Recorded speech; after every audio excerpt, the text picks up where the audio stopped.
Jésus s'étant assis vis-à-vis du trône des offrandes au temple de Jérusalem, regardait comment la foule y mettait de l'argent.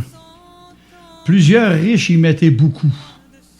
Il vint aussi une pauvre veuve, et elle y mit 2 petites pièces faisant 1/4 de sou. Alors Jésus, ayant appelé ses disciples, il leur dit, « Je vous le dis en vérité, que cette pauvre veuve a donné plus qu'aucun de tous ceux qui ont mis dans le tronc. Car tous ont mis de leur superflu, mais elle a mis de son nécessaire, tout ce qu'elle possédait pour vivre. » Auditeurs, auditrices, merci de ce grand privilège de m'accueillir chez vous et de me laisser la liberté de vous entretenir sur cette banale histoire que nous a laissée l'Évangile de Marc. Après le chien qui est en train de jouer derrière moi, je vais vous présenter cette pauvre femme qui a donné son cœur à Dieu. Restez là, je vous reviens dans 3 minutes, vous n'en croirez pas vos oreilles.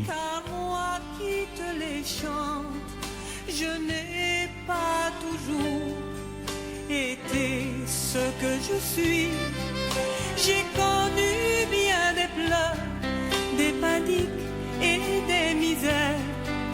Alors chante avec moi cette prière. Mon Dieu, donne-moi la sérénité d'accepter toutes les choses que je ne peux changer. Donne-moi le courage de changer les choses que je peux et la sagesse d'en connaître la différence.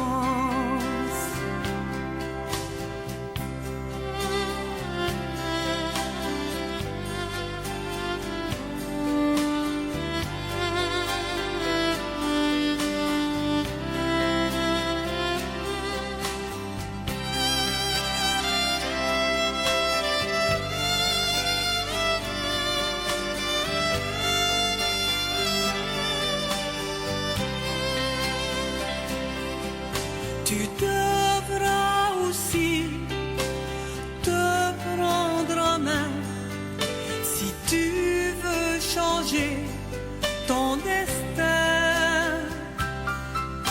Laisse de côté les choses qui te détruisent. Tu auras alors de belles surprises.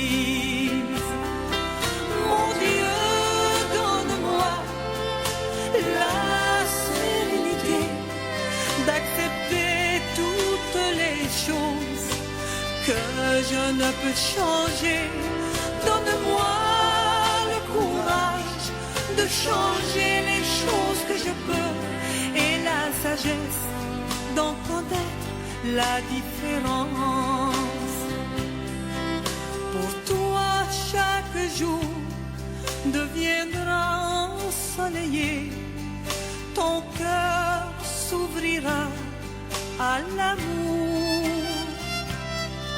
Ne vis qu'un jour à la fois, si tu veux en profiter, et tu seras heureux pour toujours. Mon Dieu, donne-moi la sérénité d'accepter toutes les choses que je ne peux changer. Donne-moi le courage de changer les choses que je peux et la sagesse d'en connaître la différence. Et la sagesse d'en connaître la différence.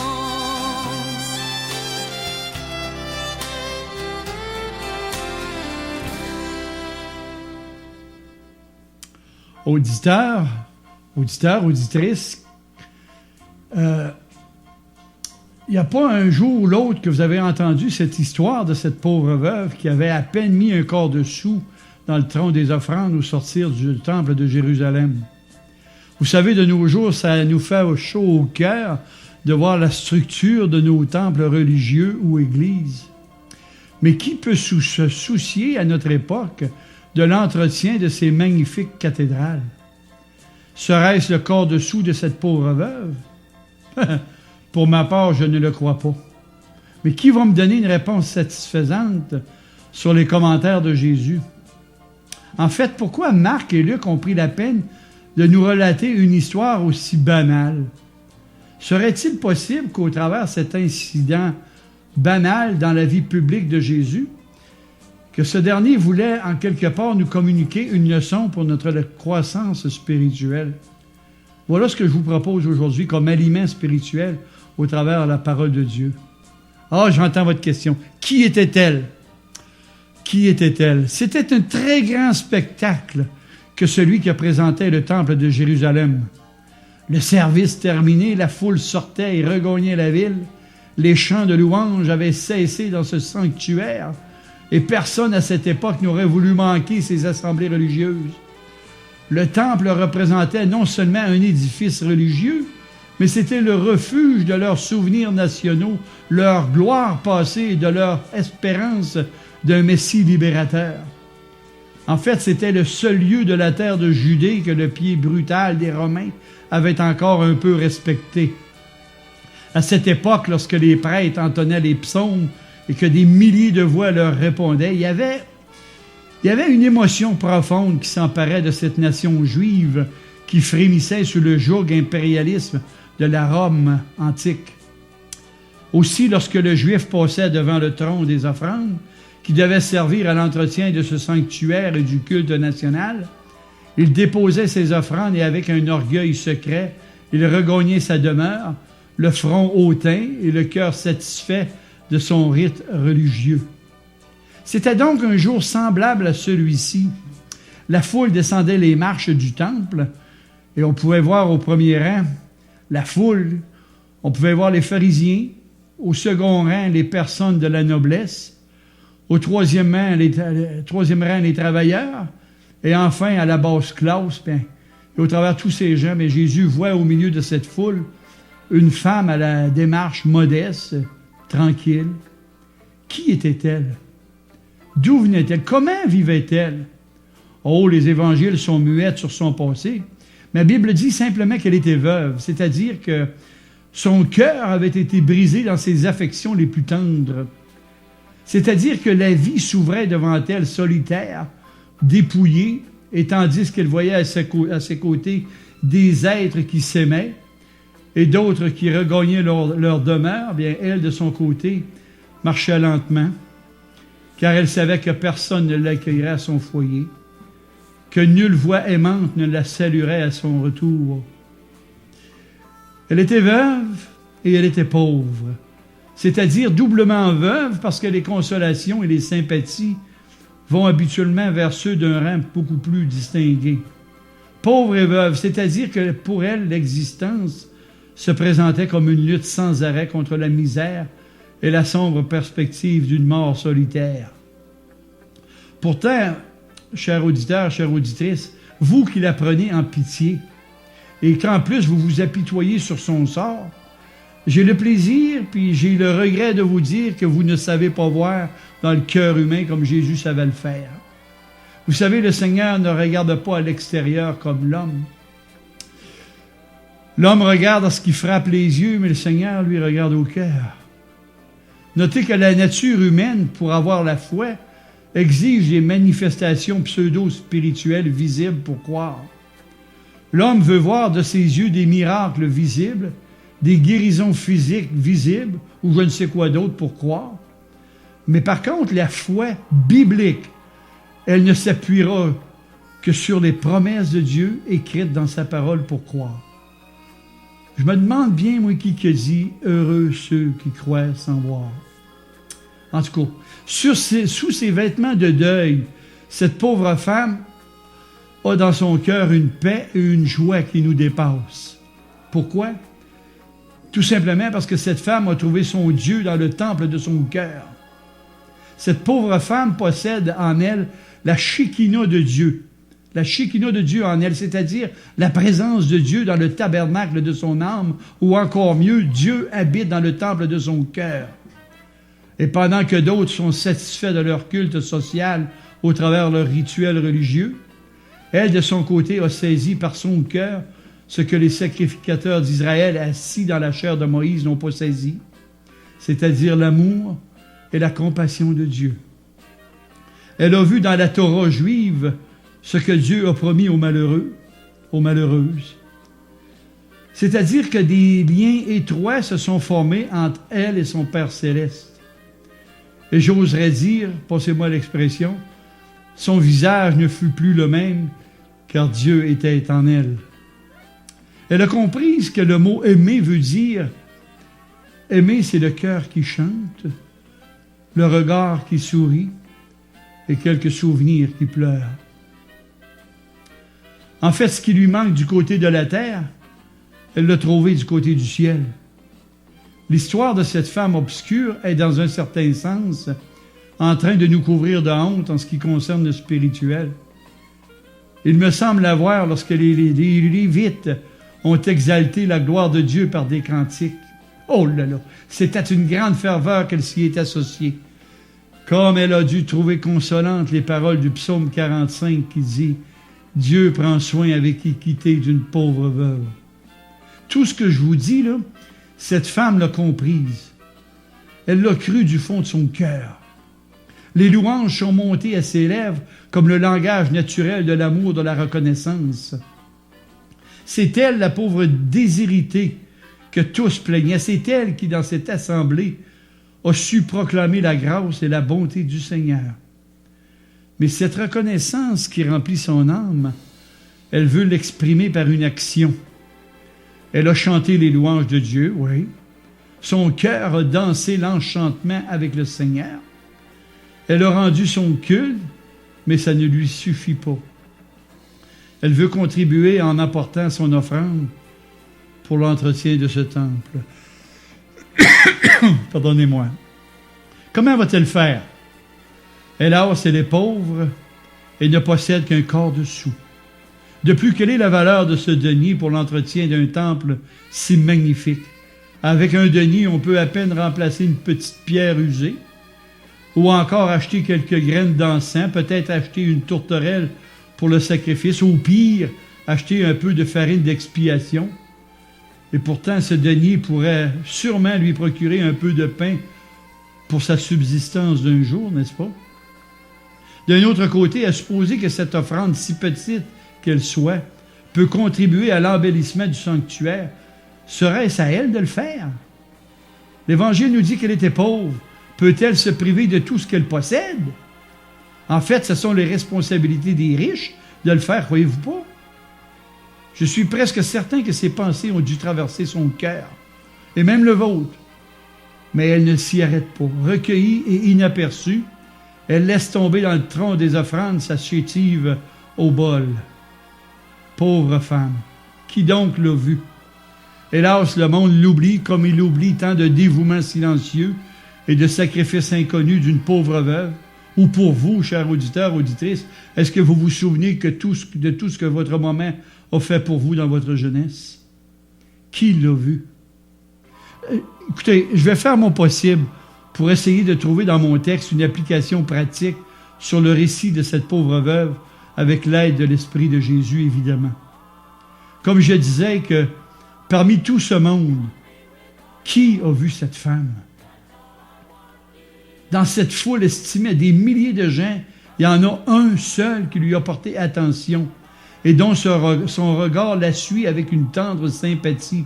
C'est celui qui s'appelle la vérité. C'est le Fils éternel de Dieu. Et fait bizarre, un fait bizarre. Lui aussi est méconnu et rejeté par cette foule qui n'a d'admiration que pour les grandeurs visibles. Ce sont des gens religieux qui marchent par la vue des choses et non par la foi de cette femme. Cette pauvre femme. Ah, pauvre femme, va en paix maintenant. Jésus t'a vu. Jésus a vu ton geste et son regard suffit pour que ton action silencieuse soit transmise dans les âges à venir, alors qu'il ne restera plus pierre sur ce temple. Le Seigneur t'a vu et il t'a béni.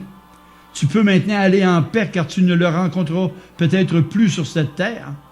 En quelque part, j'oserais dire que Jésus a pris tes mots et il t'a donné ses mots de son amour pour ton âme. Mais un jour, à la fin de ton humble carrière, il te recevra dans son tabernacle céleste. Auditeurs, auditrices, y en existe-t-il un seul parmi vous qui pourra mettre un tout petit amen sur cette histoire banale que le Saint-Esprit de Jésus nous a donnée en ce jour? Voilà bien brièvement le développement littéral de mon texte dans la vie publique de Jésus. En contrepartie, une idée profonde est cachée dans l'enseignement de Jésus, et cette idée, la voici. Si l'on reçoit quelque chose de Dieu, est-il normal qu'on lui retourne quelque chose? Mais si Dieu a donné à un homme des richesses et des biens, encore là, c'est un don de Dieu. Et pour ma part, je ne le crois pas, car Dieu ne sera jamais le débiteur de qui que ce soit. La vérité, c'est que tout culte sincère doit nécessairement aboutir à un sacrifice. Mais qu'est-ce qu'un sacrifice? Partout au travers de l'histoire humaine, on pouvait trouver aux côtés des sanctuaires un autel. Cela pouvait être un monument de marbre ou encore de 2 ou 3 pierres que l'homme primitif a construit pour y offrir un holocauste sanglant pour satisfaire ses dieux. Par définition, c'est un lieu de sacrifice, et l'homme, à partir d'Adam, a toujours offert ce qu'il y a de plus cher dans son cœur pour agrémenter ses idoles. Et lorsque je lis ces histoires d'holocauste de sang qui se mêlent aux prières, j'ai des frissons dans mon cœur en voyant la dépravation totale de l'homme animal. Notez qu'à la création de Dieu, le Seigneur a dit « Faisons l'homme à notre image ». Et depuis ces temps ancestraux, l'homme a de son côté fait ses dieux à son image. Et j'oserais dire que l'homme a humanisé Dieu et que celui-ci s'est divinisé. En quelque part, qu'est-ce que la croix de Jésus-Christ si ce n'est pas le plus grand sacrifice? Car il ne faut pas l'oublier, la crucifixion de Jésus n'a pas été un martyre, mais bel et bien un sacrifice sans réserve de la part de Dieu afin de payer votre délivrance, ma délivrance de nos péchés pour notre salut éternel. Notez que Dieu a mis dans le tronc du cœur de l'homme ce qu'il avait de plus inestimable dans son ciel. Il a mis son propre Fils. Et si Dieu, qui aimait son Fils bien-aimé, a pris la peine de nous le livrer pour la rançon de nos péchés, on doit sûrement être pour lui d'une valeur incompréhensible et inestimable, ne croyez-vous pas? Pardonnez-moi encore. Notez que vous vous devez tout entier à Dieu et que si la religion n'est pas en quelque part le don de soi-même, elle n'a plus aucun sens. Et souvent dans les églises chrétiennes, il peut y avoir foule lors de circonstances spéciales, mais posons-nous cette question. Combien y a-t-il de vrais adorateurs de Dieu au travers de toutes ces personnes? Or, Dieu ne se contente pas de votre superflu. Il désire une offrande de votre cœur sans réserve. Dieu ne veut pas de vos pourboires. Et c'est de cet enseignement spirituel que Jésus veut nous faire prendre conscience aujourd'hui. Tiens, un texte de l'Histoire sainte me vient à l'esprit, et il est écrit, et je cite le roi David, « Je n'offrirai jamais à mon Dieu des offrandes qui ne me coûtent rien. » Votre offrande se doit de venir en priorité de votre cœur, non avec votre porte-monnaie. Il me semble qu'ici, ça vaudrait la peine de mettre un autre petit amen, ne croyez-vous pas? Il existe des personnes qui ont vu dans ce récit l'expression d'une charité surhumaine pour se débarrasser de l'enseignement de Jésus. C'est vrai. C'est vrai que Jésus a dit aux apôtres et aux disciples, « Viens et suis-moi ». Mais pour construire cette œuvre gigantesque, ça prenait des personnes dégagées de tous les liens de la chair, de fortune, etc. Mais cette règle, quand Jésus l'a-t-il rendue universelle? De plus, quand en a-t-il fait une condition pour le salut des âmes perdues? En fait, poser la question, c'est d'y répondre. Ce que Jésus demande, c'est un dépouillement spirituel intérieur.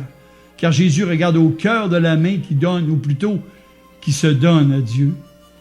Notez que vous êtes venus au monde sans rien apporter et vous partirez sans rien apporter, sauf peut-être l'amour que vous avez laissé sur cette terre. Souviens-toi que tu es poussière et que tu retourneras en poussière. Question que je me pose. Pourquoi que le denier de cette pauvre veuve a une si grande valeur aux yeux de Jésus? Pour ma part, je crois que son offrande venait de son intérieur. Son sacrifice provenait de son cœur. Elle s'est donnée sans réserve. Elle a tout donné. Voilà ce qui rend son offrande plus précieuse que tous les trésors des pharisiens et de tous les autres.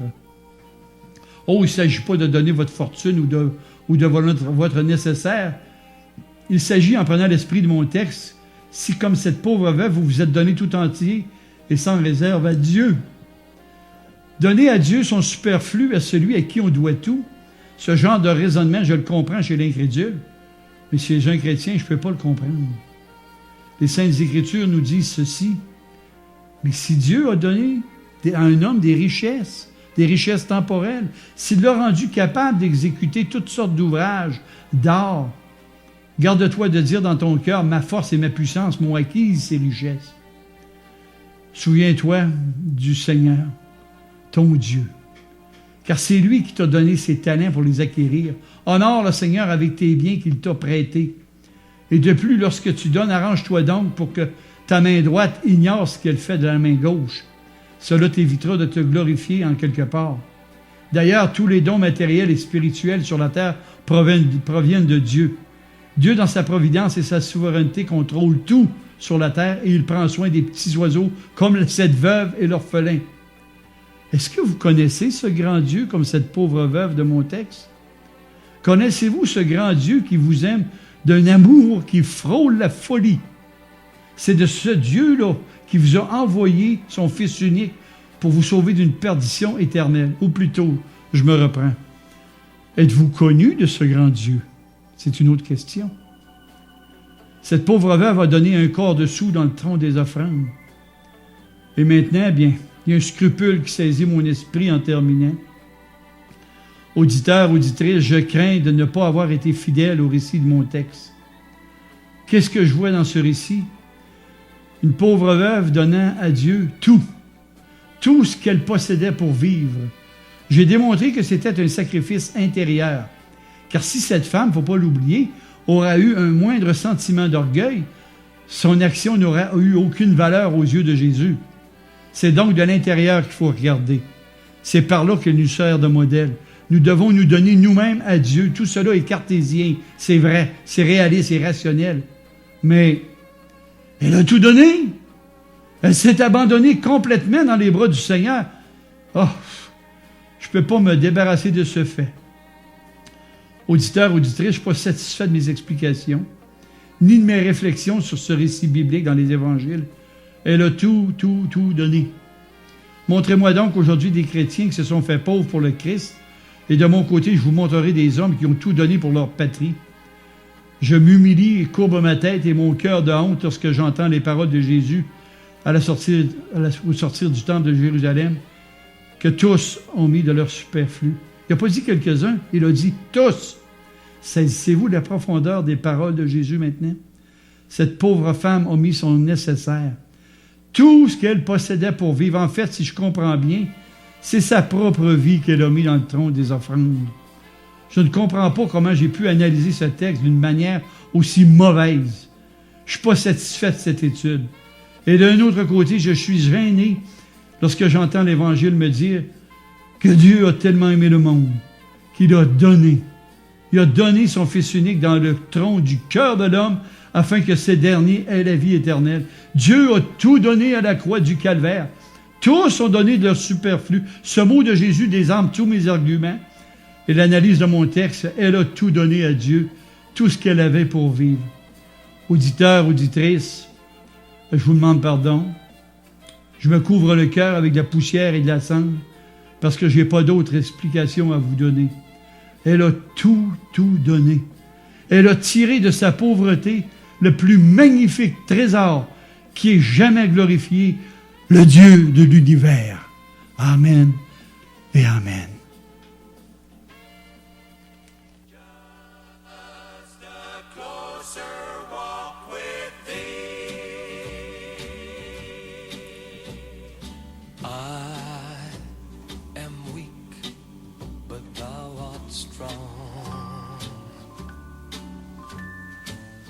Jesus, keep me from all wrong.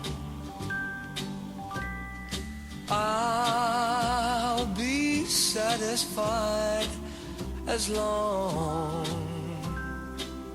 as I walk, just let me walk close to thee. Just a closer walk with thee. Blessed Jesus, it's my plea. Daily walking close to thee. Oh, let it be, dear Lord, let it be. Just a closer walk with thee. Blessed Jesus is my plea. Daily walking close to thee.